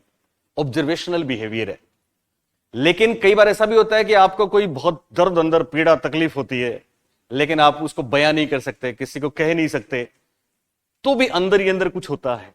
अंदर ही अंदर जो हो रहा है उसको कोई दूसरा देख सकता है, तो क्या वो व्यवहार है? जवाब है यस, वो भी व्यवहार है, लेकिन वो और कोई नहीं जानता, वो तो आप ही जानते हो। उस समय अंदर जो चलता है उसको मेंटल ऑपरेशन बोलते हैं। उसको क्या बोलते हैं? Mental operation. हम पहले कहते हैं अब दिल में भावनाएं हैं, पर दिल में भावनाएं नहीं होती, भावनाएं तो सब दिमाग में ही होती है। सारा खेल तो मेंटल है, ये हम बाद में और डिटेल में बात करेंगे। तो ये वाली परिभाषा लेटेस्ट है, मतलब आधुनिक मनोविज्ञान की परिभाषा है ये, व्यवहारवाद के बाद की परिभाषा है ये। तो ये किसने दी? 4 लोग हैं। मॉर्गन वे किंग, मैं आपको स्टेटमेंट लिखा चुका हूं सारे, पता है आपको मॉर्गन किंग ने क्या कहा, मैकडोगल ने क्या कहा, सेंट्रोक व बेरोन ने क्या बोला, वुडवर्थ ने क्या बोला। तो ये वाली परिभाषा, इसको कौन करेगा एक्सप्लेन? आप करोगे? ओके, मोनिका। यस, मोनिका आ रही है हमारे पास। देखो कितने प्यारे प्यारे बच्चे हैं, है ना। ये 8 बजे से पढ़ रहे हैं, इतनी मेहनत कर रहे हैं, इसलिए एक सीट इस बार पक्की है, और हम इनको मिले हैं तो फिर तो कमाल होना ही है। आओ मोनिका। हाँ, इसको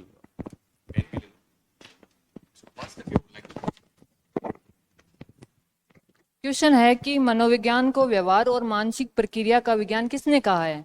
तो ये कहा है सेंट्रोक व बेरोन ने, ठीक है। मॉर्गन और किंग ने कहा है कि मनोविज्ञान है वो मानव और पशु के व्यवहार का अध्ययन करता है, या मनोविज्ञान उनके बारे में ये परिभाषा इन्होंने दी है। मैकडोगल ने कहा है कि मनोविज्ञान है वो मानव के व्यवहार या आचरण का यथार्थ विज्ञान है, ठीक है। और वुडवर्थ ने कहा है कि मानव का जो व्यवहार है या मानव का वातावरण के साथ जो क्या अंतक्रिया रहती है वो विज्ञान मनोविज्ञान है, ये वुडवर्थ ने कहा है।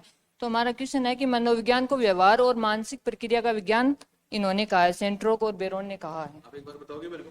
Yes. वुडवर्थ की एक और बात है मनोविज्ञान की यात्रा के बारे में, आत्मा के बारे में पता है आपको? वुडवर्थ एक स्टेटमेंट, हाँ, उन्होंने कहा है कि मनोविज्ञान है वो, उन्होंने कहा, वुडवर्थ ने कहा है कि मनोविज्ञान है वो सबसे पहले आत्मा का विज्ञान बताया उन्होंने, फिर मन का या माइंड का विज्ञान बताया है, फिर चेतना का विज्ञान बताया है, और लास्ट में उन्होंने व्यवहार का विज्ञान बताया है। Thank you Monica, thank you thank you thank you thank you thank you. Monica ने वो बात भी बता दी। हालांकि वुडवर्थ साहब ने ये कहा था कि मनोविज्ञान ने पहले आत्मा को छोड़ा, फिर मन को छोड़ा, फिर चेतना को छोड़ा, और अब किसका चोला पहने हुए है? व्यवहार का। यहां जो ये सवाल था उसमें मॉर्गन वे किंग की परिभाषा इन्होंने बताई, आपको याद है ना? मॉर्गन वे किंग क्या कहते हैं? मनोविज्ञान मानव व्यवहार के साथ साथ पशु व्यवहार का भी अध्ययन करता है। तो पशु व्यवहार वाली बात कहने वाले अकेले मॉर्गन वे किंग है, परीक्षा में आया है। मैकडोगल ने तो आचरण और व्यवहार का यथार्थ विज्ञान बताया, ये तो जाने कितनी बार पूछा गया परीक्षाओं में। वुडवर्थ की खास बात है, वुडवर्थ ने कहा कि मनोविज्ञान, वुडवर्थ भी व्यवहारवादी हैं, सुन रहे हो ना मेरी बात? इन्होंने कहा कि मनोविज्ञान व्यक्ति के क्रियाकलापों का विज्ञान है, पर खास बात व्यवहारवादी किसको महत्वपूर्ण मानते हैं? वातावरण को। इसलिए इनके स्टेटमेंट में आता है कि मनोविज्ञान उस व्यक्ति के क्रियाकलापों का अध्ययन है जो वातावरण के संपर्क में रहता है। तो वातावरण शब्द आ गया साहब। सेंट्रोक व बेरोन, ध्यान देंगे, मिस्टर बेरोन अभी भी अमेरिकन साइकोलॉजिकल एसोसिएशन में बतौर प्रेसिडेंट काम कर रहे हैं। इनकी बहुत बढ़िया सी बुक आती है और मैंने शुरू से ही इनकी बुक पढ़ी है बेरोन साहब की।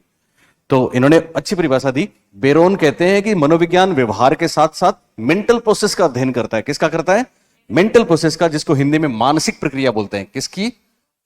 मानसिक प्रक्रिया। तो दो चीजें होगी ना इस परिभाषा में, एक तो मनोविज्ञान किसका विज्ञान? व्यवहार का, और दूसरा किसका विज्ञान? मानसिक प्रक्रिया का। तो ये बहुत अच्छी परिभाषा है जो सेंट्रोक ने दी है और बेरोन ने दी है। नेक्स्ट,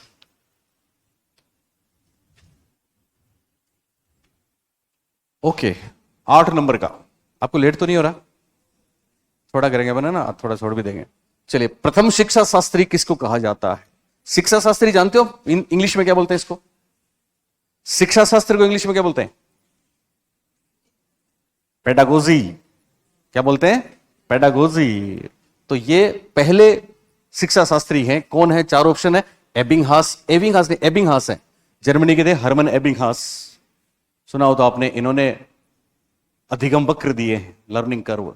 इन्होंने मेमोरी पे बात करी है। इन्होंने नॉनसेंस सिलेबी की बात करी है। दूसरा ऑप्शन है जॉन डीवी, तीसरा ऑप्शन थॉर्नडाइक, और चौथा ऑप्शन वापस वुडवर्थ साहब। तो कोई बताएगा इसको? जॉन डीवी राइट आंसर है। ओके, सही जवाब क्या है? John Dewey. ध्यान रखना, जॉन डीवी पहले शिक्षा शास्त्री माने जाते हैं। क्या माने जाते हैं?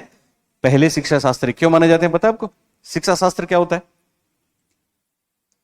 शिक्षा शास्त्र में जिनको पढ़ाने के तरीकों का ज्ञान हो, शिक्षण विधियां जो पढ़ाते हैं ना, उनको बोलते हैं शिक्षण शास्त्री। तो जॉन डीवी ने बोला था कि साहब हमारे जो स्कूल हैं वो लैब हैं। क्या है? लैब हैं। वही जॉन डीवी हैं जिन्होंने प्रयोजनवाद भी दिया था। जॉन डीवी ने मनोविज्ञान के एक संप्रदाय में भूमिका निभाई थी। आप बताएंगे वो कौन सा? मनोविज्ञान के स्कूल मैंने आपको बताए, संरचनावाद, प्रकार्यवाद, मनोविश्लेषण, व्यवहार, मानवतावादी, संज्ञानवाद, निर्मितवाद। यस, प्रकार्यवाद में जॉन डीवी का नाम आया था ना, विलियम जेम्स के साथ John Dewey, angel, Harvey car, वही जॉन डीवी हैं। तो इसका आंसर क्या हो गया? जॉन डीवी पहले शिक्षा शास्त्री है। आपको पता है थॉर्नडाइक कौन है? प्रथम शैक्षिक मनोवैज्ञानिक। थॉर्नडाइक क्या है? थॉर्नडाइक शैक्षिक मनोवैज्ञानिक। देखिए परीक्षा में पूछा गया, फर्क है। शैक्षिक मनोवैज्ञानिक पूछ ले तो थॉर्नडाइक पहले, और शिक्षा शास्त्री पूछ ले तो जॉन डीवी पहले। शिक्षा मनोविज्ञान की उत्पत्ति की बात करें तो 1900 में मानी जाती है। कब मानी जाती है? 1900 में। लेकिन इसको व्यवस्थित रूप मिला था 1920 में। कब मिला था? 1920 में। और तब थॉर्नडाइक का सिक्का बहुत चलता था। हालांकि थॉर्नडाइक ने बिल्ली वाला जो प्रयोग दिया था, कब किया था पता है आपको? थॉर्नडाइक ने पहला सिद्धांत दिया था ना, ट्रायल एंड एरर। आप इसको बता सकते हैं कब दिया था वो? मेरे चैनल पे देखना, एक लड़की है, उसने एक बार, उत्कर्ष ने एक पूरे इंडिया में एक ऐसी सीरीज चलाई थी कि 1% का सही जवाब दो 500 रुपए जीतो। तो उसमें पता है सारे मेरे बच्चे थे उसमें। तो जिस लड़की ने टॉप किया था, करौली की लड़की है, वो सुमन चौधरी। मेरे वीडियोस में मिल जाएगा आपको, मेरी एफबी पे मिल जाएगा। तो सामने निर्मल जी थे वहां पे, और वो अपने घर पे बैठ के आंसर दे रही थी। तो बेहतरीन से बेहतरीन सवाल पूछ लिया। उसमें एक ये सवाल पूछा था कि साहब थॉर्नडाइक ने ये प्रयोग कब दिया था? तो पूरे राजस्थान में सब लोग 1913 बता रहे थे। उस हमसे जिन्होंने पढ़ा था उनको पता था कि थॉर्नडाइक ने एनिमल इंटेलिजेंस बुक लिखी थी। उसमें 1898 में दे दिया था। कब दे दिया था? 1898 में दे दिया था। तो उस लड़की ने ये बता दिया। तो उन्होंने कहा आपने कैसे बताया? क्योंकि मेरी उत्कर्ष में 2016 की क्लासेस हैं, और अभी मेरी उत्कर्ष की क्लासेस हैं वो आउट ऑफ डेट हैं। अभी मैं यहाँ पे बेहतरीन अपडेट चीजें आपको दे रहा हूँ, है ना। तो उसके पास ऐप था, 18 में नहीं, 19 में पढ़ा था उसने।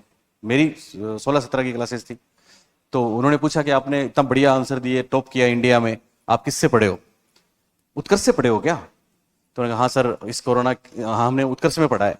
तो उत्कर्ष के बारे में बोलो। इस कोरोना में उत्कर्ष ने बहुत अच्छी वो की, सबको घर बैठे शिक्षा दी, स्पेशली मनोविज्ञान। तो बोले उत्कर्ष में किससे पढ़ा आपने मनोविज्ञान? तब मैं उत्कर्ष छोड़ के आ गया था, दूसरे लोग थे। तो उसने कहा पारीक सर से। तो उन्होंने कहा किससे पढ़ी? बोला अशोक पारीक सर से। तो उसने, निर्मल जी ने बोला कि अच्छा और भी हैं? नहीं सर, मैं तो उनसे पढ़ी हूँ और उन्हीं से पढ़ती हूँ। उस लड़के ने ऐसा बोला। तो वो मेरे कुछ स्टूडेंट थे, उन्होंने काट के मेरे को भेजा कि कल सर, उसको कम से कम 10 से 15 लाख बच्चे देख रहे थे यूट्यूब पे लाइव था, है ना, आपने पता नहीं क्यों नहीं देखा, तो देखा था। फिर एक नागौर का बच्चा था हर्ष, उसने भी कमाल के जवाब दिए। फिर उसको उन्होंने पूछ लिया, हालांकि वो नहीं चाह रहे थे कि मेरा नाम ले, पर बच्चा तो लेगा। तो उसको पूछा कि यार आप इतनी ये वाली साइकोलॉजी बता रहे हो, ऐसे एग्जाम्पल दे रहे हो, कहाँ से पढ़ा आपने? तो उसने कहा कि सर आप अगर मेरी बॉडी में कहीं भी कट लगाओगे ना तो खून की जगह साइकोलॉजी निकलेगी। तो फिर पूछा किसने पढ़ाया, तो उसने कहा कि हमने उन सर से पढ़ा, मेरा नाम लिया उन्होंने। तो ऐसा आपके साथ भी होगा, चिंता की बात। साइकोलॉजी में मैं दावा करता हूं कि आपको कोई नहीं रोक पाएगा। ओके, तो पहले मनोवैज्ञानिक, शैक्षिक मनोवैज्ञानिक कौन है? थॉर्नडाइक। जॉन डेवी प्रथम शिक्षा शास्त्री हो गए ना। वुडवर्थ की बात हम कर चुके हैं अभी। और एबिंगहास का एक स्टेटमेंट बहुत प्रसिद्ध है। देखो, मनोविज्ञान की विकास यात्रा में दो लोगों के स्टेटमेंट हैं। एक तो वुडवर्थ का है, जिन्होंने बोला कि मनोविज्ञान ने पहले अपनी आत्मा को त्यागा, फिर चेतना, फिर मन को छोड़ा, फिर चेतना खोई और अब व्यवहार का चोला पहने हुए है। ये वुडवर्थ ने बोला। एबिंगहास ने क्या बोला था, याद है आपको? यस, इंग्लिश में इन्होंने एक कोटेशन दिया, psychology has a long past but A short history. यानी मनोविज्ञान का अतीत तो बहुत लंबा है लेकिन इतिहास बहुत छोटा। चलिए, कौन बताएगा? गरिमा, आप बताओ, ऐसा क्यों बोला? ऐसे बताओ, यहां क्या बताओगी? चलो,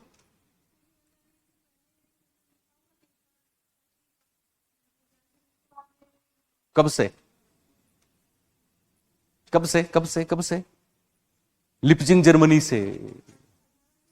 yes, 1879। Okay, right, thank you. Ebbinghaus ने बोला मनोविज्ञान का अतीत तो बहुत छोटा है। सुन रहे हो ना आप सब लोग बच्चे? लेकिन अतीत तो बहुत लंबा है लेकिन इतिहास बहुत छोटा। ऐसा इसलिए बोला कि हम मनोविज्ञान की विकास यात्रा पढ़ चुके हैं, पता है ना आपको? हमने शुरू कहां से करी थी? सुकरात, प्लेटो, अरस्तु से करी थी, जो आज से 2500 साल पहले थे। कब थे? 2500 साल पहले से थे ना। लेकिन 16वीं शताब्दी तक मनोविज्ञान तो दर्शन शास्त्र का एक भाग था। फिर 17वीं 18वीं में भी अलग विषय के रूप में नहीं आया। मनोविज्ञान को अलग विषय के रूप में कब प्रतिष्ठा मिली थी? 1879 में। किसने दिलवाई थी? यस, विल्हम वुंट ने। किसने दिलवाई थी? इसीलिए तो आपको पता है प्रथम मनोवैज्ञानिक कौन है? प्रथम शैक्षिक मनोवैज्ञानिक तो थॉर्नडाइक है, लेकिन प्रथम मनोवैज्ञानिक विल्हम वुंट है। मनोविज्ञान के जनक कौन है? विल्हम वुंट है। तो विल्हम वुंट ने तो मनोविज्ञान को अलग विषय 1879 में बनाया था, जिसको अभी 140 साल हुए, 142-43 साल हुए। इसलिए इसका इतिहास तो 143 साल का है। 2023 की बात करें तो 144 साल का इतिहास है ना। लेकिन इसका अतीत तो ईसा से 500 साल पहले तक का है, बोली है ना। इसलिए बहुत शानदार बात बोली, ये परीक्षाओं में 20 बार आ चुका है एबिंगहास का स्टेटमेंट कि मनोविज्ञान का अतीत तो बहुत लंबा है लेकिन इतिहास बहुत छोटा। नेक्स्ट, मनोविज्ञान को चेतना का विज्ञान कब माना गया? चेतना का इंग्लिश में बोलते हैं कॉन्शियसनेस। 18वीं शताब्दी, 16वीं शताब्दी, 19वीं शताब्दी या 20वीं शताब्दी? 20वीं शताब्दी। कोई बताएगा इसको? आप बताओ। 20वीं शताब्दी नहीं, अच्छा 19वीं बोला। ओके, राइट बोला।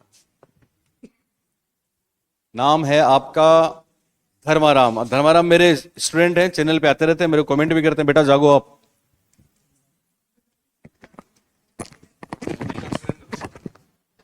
मनोविज्ञान को चेतना का विज्ञान कब माना गया? देखो, मनोविज्ञान की जो सबसे पहले आत्मा का विज्ञान, जो कि 16वीं शताब्दी तक माना गया। मनोविज्ञान को 16वीं शताब्दी तक आत्मा का विज्ञान माना गया, जिसमें प्रमुख जो मनोवैज्ञानिक थे, जिसमें सुकरात, प्लेटो और अरस्तु थे। उसके बाद में मनोविज्ञान को मन का विज्ञान माना गया, जो 17वीं और 18वीं शताब्दी में माना गया। उसके बाद में मनोविज्ञान चेतना के विज्ञान के रूप में अस्तित्व में आया, वो 19वीं शताब्दी में आया। 20वीं शताब्दी में मनोविज्ञान को व्यवहार के विज्ञान के रूप में जाना गया। इसलिए यहाँ पर क्वेश्चन क्या है, मनोविज्ञान को चेतना का विज्ञान कब माना गया? 19वीं शताब्दी में। वो डेट भी बताओ जिसके कारण ऐसा हुआ। अच्छा, चेतना का विज्ञान मानने में जो मनोवैज्ञानिक थे, जिसमें विलियम वुंट, टीचनर और विलियम जेम्स थे, जिसमें विलियम वुंट ने 1879 ईस्वी में जर्मनी के लिप्जिंग शहर में प्रथम प्रयोगशाला की स्थापना की। इसलिए विलियम वुंट को प्रथम मनोविज्ञान के जनक या प्रथम प्रयोगशाला का जनक भी उनको माना जाता है।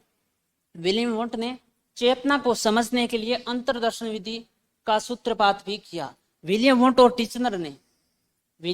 टीचनर ने संरचनावाद जो प्रथम स्कूल या प्रथम संप्रदाय हम मानते हैं उसका स्थापना भी की। विलियम जेम्स थे जिन्होंने, जिसे अमेरिका मनोविज्ञान का जनक भी कहा जाता है, उन्होंने प्रकार्यवाद की स्थापना की।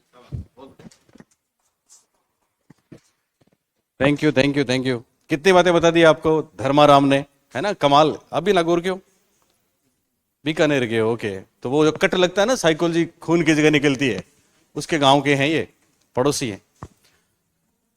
तो याद रखना, ये सारी बातें जो हम कर रहे हैं आपको याद रहेंगी ना, आराम से रहेंगे ना, बोलिए रहेंगे ना, मजा आएगा आपको। मेरे बच्चे जो मेरे से पढ़ते हैं वो एक बात कहते हैं, आप मेरे उस पे आओगे यूट्यूब पे तो कमेंट्स में भी आप देखोगे, सर हम जब भी पेपर देने जाते हैं तो पेपर में आपका चेहरा नजर आता है। और ये वो यूं ही नहीं करते, क्योंकि हम साइकोलॉजी को इतना पढ़ लेते हैं कि परीक्षा में जाते हैं तो फिर कोई ऐसी बात नहीं जो नहीं आती है। बहुत मजा आता है, बहुत मजा आता है। और इतना फर्क देखा है मैंने, तो कई बार देखता हूँ सेंटर पे ये हालत है, वो कहते हैं 24 बच्चे थे, 20 प्रेजेंट थे, 20 में से सर मैं 2 या 3 प्रश्नों में डाउटफुल था, बाकी किसी को 5 भी नहीं आ रहे थे, और 12 की वो साधारण सी बातें थी वो भी उनको नहीं आ रही थी। फिर उनको पूछा कि कहां से पढ़ा साइकोलॉजी, तो 2-2 बार पढ़ी है उन लोगों ने। आप मुझे बताएं कि अगर आदर्श ही खराब है तो आप उसको 20 बार पढ़ लो ना, 100 बार, क्योंकि रटने की तो चीज ही नहीं है। हालांकि कुछ फैक्ट जरूर है पर समझने की है, आगे समझने वाली बातें और भी आएंगी साइकोलॉजी में, कमाल होगा, मजा आएगा आपको। बस उसको आई फ्लो है, उसको ये बोलना कि आज वाला ये तुम ऐप पे देख लो, डाउनलोड करवा के, है ना, उसकी आई कमिंग है उसको। ओके, तो ये तो बताने की जरूरत नहीं है, धर्माराम ने इतना बता दिया। आगे चलें, नेक्स्ट, सॉरी।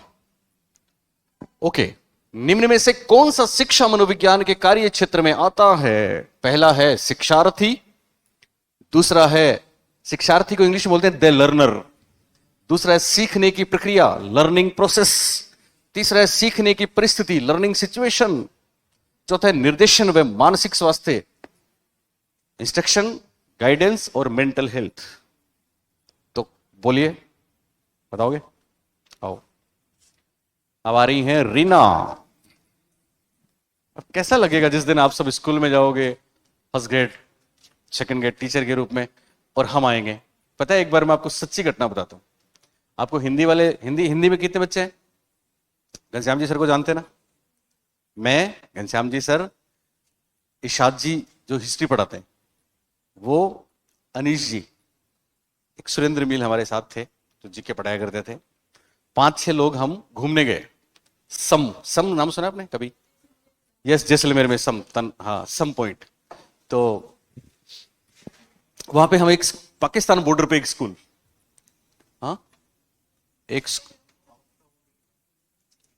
ओके, पर आवाज तो आ ही रही है ना? ओके, आप ऊपर आओ रेना। तो वहां पे गए हम, एक जगह स्कूल चल रही थी। ये पुरानी बात है, तो झोंपड़े में थी स्कूल, अभी तो शायद वहां भी कहीं झोंपड़े नहीं है, स्कूलों में सारी बढ़िया व्यवस्था है। तो आपको जान के ताज्जुब होगा, वहां पे 4 टीचर थे। 4 टीचर थे, 4 में से 3 झुंझुनू के थे और तीनों हमारे स्टूडेंट थे। तो उस रेगिस्तान में जब हम गए तो वो भौचंग के रह गए कि सर आप लोग यहां। हमने कहा आप लोग यहां? बोले सर हम इस स्कूल में पोस्टेड हैं। तो ऐसा कोई कोना नहीं है राजस्थान में जहां हमारे बच्चे टीचर नहीं मिलेंगे। तो आप भी मिलोगे, स्कूल में जाओगे, आपको मजा आएगा उस दिन। तो रीना ये सवाल बताएंगी, ये भी ले लो आप रीना।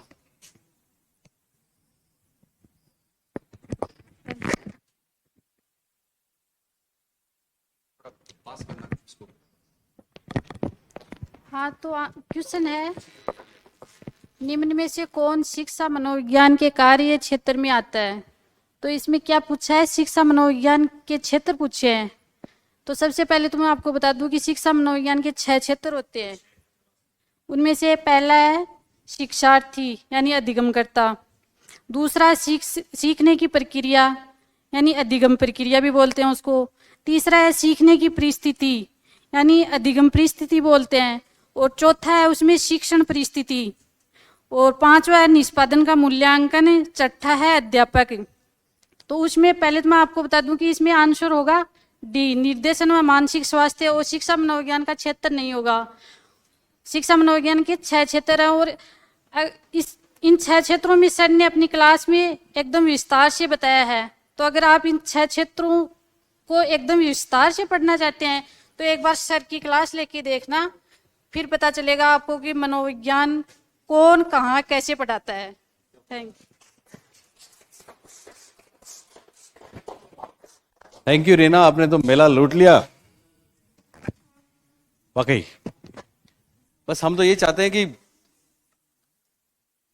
आपका सपना पूरा हो जाए, और हो जाएगा, क्योंकि आपको पता है 60 नंबर की चीज फर्स्ट ग्रेड में देने वाला हूं मैं आपको, 60 मार्क्स। और वो 60 मार्क्स आपको भीड़ से बहुत आगे कर देंगे। अभी पता है, सुनो बताऊंगा अभी, ये आया वो प्रश्न परीक्षा में। तो क्या बोल रहा था, हाँ 60 मार्क्स। और सेकंड ग्रेड में बच्चों पता है, मैंने अभी एक जयपुर में बैच पढ़ाया था पीटीआई का। उस बैच में हालांकि और भी काफी बैचेस थे, पर मैंने एक ही बैच पढ़ाया था, काफी बच्चे थे उसमें। रिजल्ट आए तो बहुत बड़ा कमाल हुआ। कमाल यूं हुआ कि पूरे राजस्थान में, आपको पता है अभी क्या लागू कर दिया गया, अभी मैथ्स में आपको पता है 700 सीट खाली रहेगी, जानते हैं?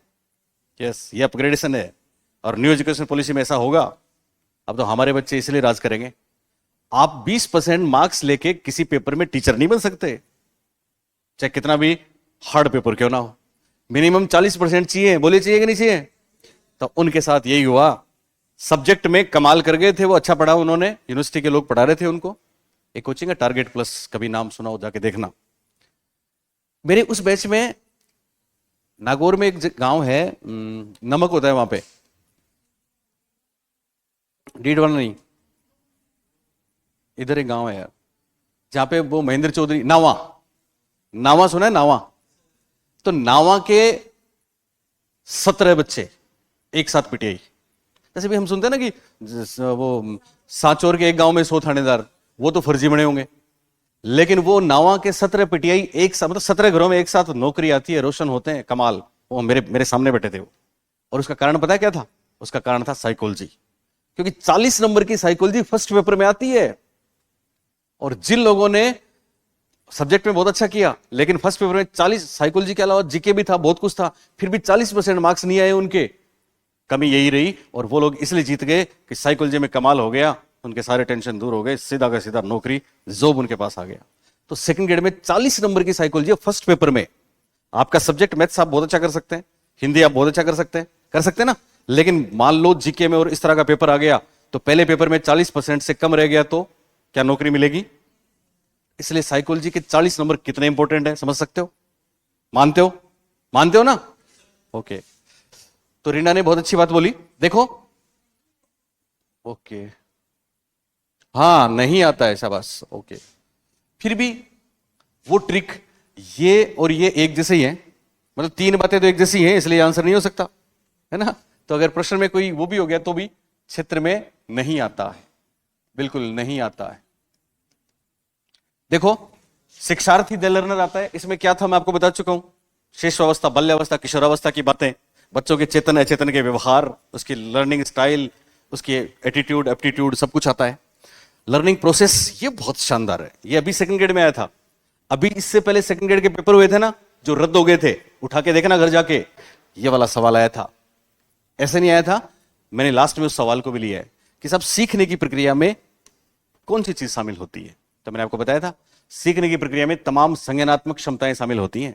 सीखने की प्रक्रिया में आपका प्रत्यक्षण, चिंतन, अवधान, समस्या समाधान, स्मृति, ये सब आता है। तो ये खास बात पूछी जाती है। और मुझे याद है पूरे राजस्थान में हमारी जो बुक जिस बच्चे ने पढ़ी थी ना, उसने इसको सही किया, या हमारी क्लास ली थी उसने सही कहा। आप कह सकते हैं साहब क्या गारंटी लेते हैं, और भी तो करते हैं। नहीं, गारंटी लेता हूं, दावा करता हूं। ये चैनल पे मेरी क्लास जाएगी, उसके बाद कुछ लोग इसको समझ लेंगे, बता देंगे, क्योंकि उनके पास है ही नहीं। हिंदी ग्रंथ अकादमी तो हमने लिखी है, सोर्स तो हमारे पास थे। तो ये प्रश्न वहां पूछा गया था। तो ये भी होता है सीखने की परिस्थिति, इसमें क्लासरूम की बातें होती हैं। हालांकि निर्देशन, ये अधूरा। कई बार आईएएस में ऐसा होता है कि एक ऑप्शन में 2 चीजें होती हैं, अगर दोनों में से एक सही है एक गलत है तो हम उसको गलत ही मानते हैं। ये ध्यान रखना आप, रीजनिंग में भी ऐसा होता है। तो मेंटल हेल्थ जो है ना, मेंटल हेल्थ में क्या होता है पता है आपको? सुन रहे हो कि नहीं? मानसिक स्वास्थ्य क्या है? आज के वक्त की बहुत बड़ी जरूरत है। बोलिए है कितनी बड़ी बात। मैंने आपको कल बताया था उनका केस नोएडा वाला, याद है? गिटार नहीं दिया उसको, गिटार दे दिया पर उसको गिटार के फील्ड में नहीं जाने दिया, बच्चे ने सुसाइड कर लिया। आज हम अखबार उठाते हैं तो कितने केस पढ़ते ना। इसके पीछे एक ही है साहब, और जब से अपने कोरोना हम सब ने भुगता है, आपने आइसोलेशन देखा था, है ना?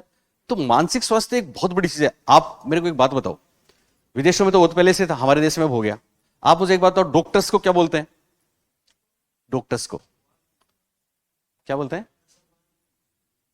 कभी डॉक्टर हड़ताल पे होते हैं तो पेपर में पढ़ना, आज भगवान हड़ताल पर। डॉक्टर को भगवान बोलते हैं कि नहीं बोलते? बोलते हैं। और हम सब कौन से डॉक्टर्स को जानते हैं? हम तो उन डॉक्टर्स को जानते हैं जो हमारे शरीर का इलाज करते हैं। मान लो कोई मन का इलाज करने वाला डॉक्टर हो तो बोलिए भगवान से भी बड़ा है कि नहीं वो? क्योंकि शरीर इंपॉर्टेंट ज्यादा है कि मन? मन है, सब कुछ मन है। पढ़ेंगे हम साइको एनालिसिस, तब आपको बताएंगे कि मन इवन कैंसर को ठीक कर देता है, सब कुछ ठीक हो सकता है। मन सही है तो देखें ऐसे लोग, कभी आप घर से बाहर निकले तो ऐसा लगे यार पता नहीं लाइट ऑन तो नहीं छोड़ दी, तो वापस देखते हैं, ओके। एक दो बार डबल चेक करना नॉर्मल है, पर कोई बार बार किसी चीज को चेक करे, ताला बंद किया कि नहीं किया, बार बार उसको चेक कर दें। गैस का वो बर्नर चालू तो नहीं रह गया, तो बार बार उसको आके चेक करते हैं। ये ओसीडी है और ये बहुत बड़ी बीमारी है, बहुत लोगों में है। तो ये तमाम बीमारियों की बात और मानसिक रोगों की बात और मानसिक स्वास्थ्य की बात मनोविज्ञान में की जाती है। किसमें? और यहां क्या पूछा है? शिक्षा मनोविज्ञान। इसलिए इसके कारण से फर्स्ट ग्रेड की परीक्षा में इसका ऑप्शन ए दे रखा है प्रयोगात्मक विधि, बी दे रखा है उपचारात्मक विधि, और सी दे रखा है आत्मनिरीक्षण विधि, और डी में दिया गया है निरीक्षण विधि। तो ए और बी और डी में जो दे रखा है वो दोनों, जो वो तीनों हैं, वो व्यवहारवाद पर संबंधित है। लेकिन जो आत्मनिरीक्षण विधि है ये संरचनावाद संप्रदाय से संबंधित है, जो टिचनर और विल्हेम वुंट ने दिया था। इसकी स्थापना 1892 में की थी कार्नेलेविस। आप एफ वाले नहीं हो, आप मॉर्निंग में आते हो ना, ओनली सब्जेक्ट पढ़ते हो। हाँ, तो आपके वो बहुत से साथी हैं, उनके सामने मैं आऊंगा 10 मिनट, और मैं जैसे आज आए वैसे आऊंगा तो वो सारे के सारे आ जाएंगे ना अपने पास। ओके, तो बैच भरा हुआ रहेगा, फिर मजा आएगा। तो वो करेंगे अपन, है ना? तो उससे पहले थोड़ा सा तो देखो, इन्होंने बताया, बिल्कुल सही बताया, ध्यान दें। आत्मनिरीक्षण, सुन रहे हो ना मेरी बात? आत्मनिरीक्षण को इंग्लिश में क्या बोलते हैं? इंट्रोस्पेक्शन। क्या बोलते हैं? इंट्रोस्पेक्शन। आत्मनिरीक्षण मनोविज्ञान की प्राचीनतम विधि मानी जाती है, क्योंकि आत्मनिरीक्षण वास्तव में बहुत पहले सुकरात के समय से ही था, लेकिन आत्मनिरीक्षण को व्यवस्थित रूप से प्रसिद्ध करने वाले थे विल्हेम वुंट और टिचनर। कौन थे? विल्हेम वुंट और टिचनर। टिचनर वुंट के शिष्य थे। ये वाली विधि 1879 की लिप्जिंग प्रयोगशाला में विल्हेम वुंट और टिचनर ने इजाद की थी। हालांकि विल्हेम वुंट ने ये नाम नहीं दिया था, उन्होंने तो वॉलंटरिज्म बोला था, और इन्होंने, टिचनर ने 1892 में औपचारिक रूप से कार्नेल यूनिवर्सिटी में इसकी स्थापना करी थी। आत्मनिरीक्षण में क्या होता है? हम खुद ही, सुन रहे हो ना सुनीता? आत्मनिरीक्षण में हम खुद ही अपने अंदर क्या चल रहा है उसकी जांच करते हैं और फिर खुद ही बताते हैं। जब कोई खुद ही अपने बारे में कोई बात बताता है तो उसमें सब्जेक्टिविटी आ जाती है, उसमें एक दोष आ जाता है जिसको बोलते हैं सब्जेक्टिविटी। हिंदी में सब्जेक्टिविटी को बोलते हैं आत्मनिष्ठा या व्यक्तिनिष्ठा। सब्जेक्टिविटी का मतलब है आपके ख्याल अलग, इनके ख्याल अलग, हमारे ख्याल अलग, उनके ख्याल अलग, तो सबकी राय अलग अलग हो, उसको बोलते हैं सब्जेक्टिविटी। क्या बोलते हैं? ऐसी विधियां होती है सब्जेक्टिव मेथड्स। क्या होते हैं? सब्जेक्टिव। और सबकी राय एक ही होती है, उसको बोलते हैं ऑब्जेक्टिव मेथड। उसको क्या बोलते हैं? और इसी को इंग्लिश में बोलते हैं वस्तुनिष्ठ विधि। क्या बोलते हैं? तो वस्तुनिष्ठ विधि में सबकी राय एक, और व्यक्तिनिष्ठ विधि में सबकी राय अलग अलग। तो इस विधि में अलग अलग थी, इसलिए इसको अस्वीकार करके वस्तुनिष्ठ विधियां किसने दी? तो जैसा सुनीता ने बताया, व्यवहारवाद ने दी। किसने दी?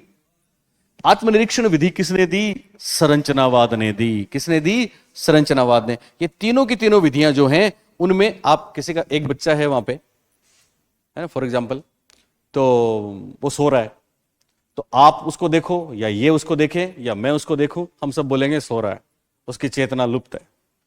कोई, तो बच्चों हम आपको बता चुके हैं।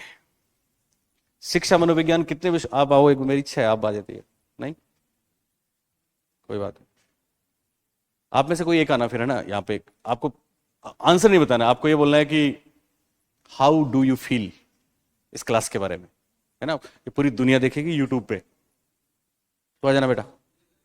ओके, आप आ जाना। पहले ये सुन लो, हमने आपको, इसका आंसर है स्किनर। हमने आपको स्किनर की 4 परिभाषाएं बताई थी, याद है, और चारों ही परीक्षा में बार बार आती है। एक तो हमने ये बताई थी कि साहब शिक्षा मनोविज्ञान 2 शब्दों से मिलकर बना, एक तो शिक्षा और दूसरा मनोविज्ञान।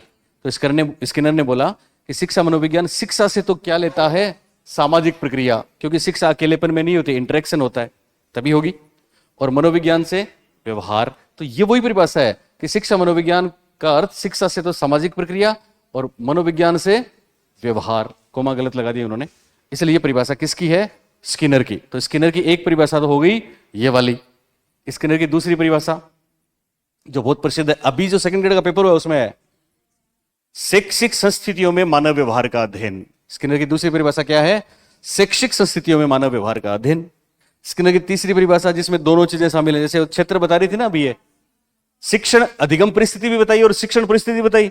इसका मतलब स्किनर की परिभाषा में शिक्षा मनोविज्ञान में केवल सीखना शामिल है कि सीखना सिखाना दोनों, केवल अधिगम शामिल है या अधिगम और शिक्षण दोनों शामिल है। तो बहुत महत्वपूर्ण परिभाषा, याद है ना आपको।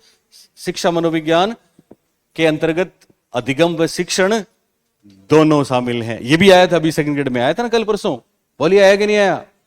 ओके, और स्किनर की एक और परिभाषा है कि शिक्षा मनोविज्ञान में व्यक्ति का संपूर्ण व्यवहार और व्यक्तित्व शामिल है। स्किनर की 4 परिभाषाएं। ओके, आज की क्लास खत्म करने से पहले बेटा एक आओ, आप नाम क्या है, योगेश। ओके योगेश, किसकी तैयारी करो बेटा, पहले तो ये बताओ। फर्स्ट ग्रेड की करो, ईमानदारी से बताना, हमारी पहली क्लास ली आपने जिंदगी में। हाँ सर, मैंने पहली क्लास ली है। हेलो दोस्तों, मेरा नाम योगेश है। हेलो दोस्तों, मेरा नाम योगेश है और मैं फर्स्ट ग्रेड की तैयारी कर रहा हूँ। मैंने आज भी मतलब पहली और जगह भी साइको पढ़ी है, लेकिन इतनी अच्छी कहीं नहीं पढ़ी है।